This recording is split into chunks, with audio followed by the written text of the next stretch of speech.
A world on the edge. How World War I was already inevitable before the first shot. In the summer of 1914, the world stood at the peak of human confidence. Never before had civilization seemed so advanced. Never before had people believed so strongly in progress. And never before had the world been so catastrophically wrong. Europe, wealthy, industrialized, interconnected, believed it had outgrown large-scale war. After all, nations traded with each other. Royal families were related by blood. Science and reason were meant to guide humanity forward. And yet, beneath the surface, the world was quietly preparing for its own destruction. Not by accident, not by madness, but by design. The illusion of progress. By the early 20th century, Europe was transforming at breathtaking speed.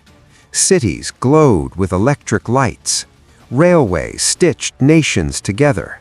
Factories worked night and day, producing steel, chemicals, and machines. To many, this felt like the final triumph of civilization. War, real war, seemed outdated, something belonging to the past. But progress had a darker twin, because the same factories that built railways also built artillery. The same chemistry that cured disease also produced explosives. The same steel that raised skyscrapers forged battleships. Industrialization did not make war impossible, it made war efficient. Industrialized war before the war. By 1900, Europe was arming itself at a scale never seen before. Rifles could fire faster and farther. Artillery could destroy entire formations in minutes. Railways meant armies could mobilize with terrifying speed. Every major power told itself the same comforting story. We arm ourselves only to defend peace. But peace built on fear is not peace at all. It is a standoff, and standoffs don't last forever. A continent of rivalries. Europe was not one unified civilization. It was a continent of rivals. Germany, newly unified and bursting with confidence, wanted recognition as a global power. Britain ruled the largest empire in history and feared losing it. France, humiliated decades earlier, waited patiently for revenge. Russia, vast and unstable, felt both powerful and threatened.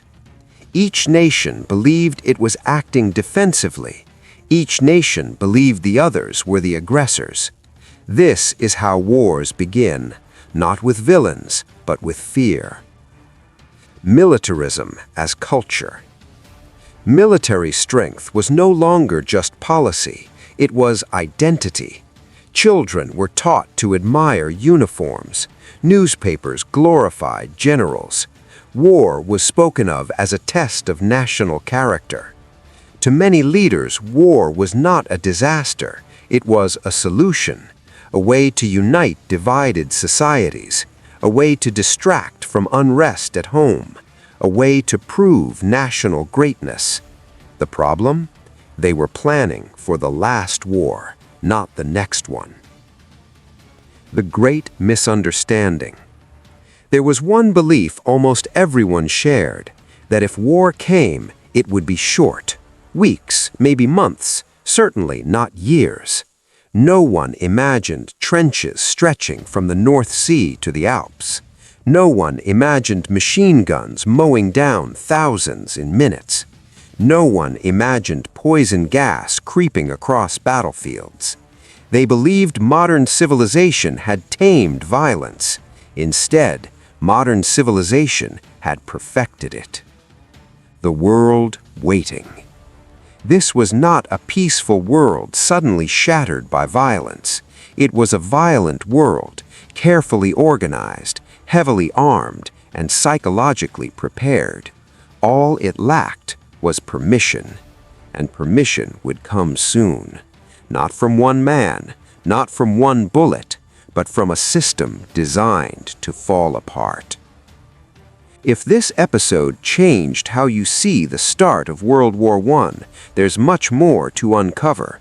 This series slows history down to reveal how the world truly broke, without shortcuts or oversimplification.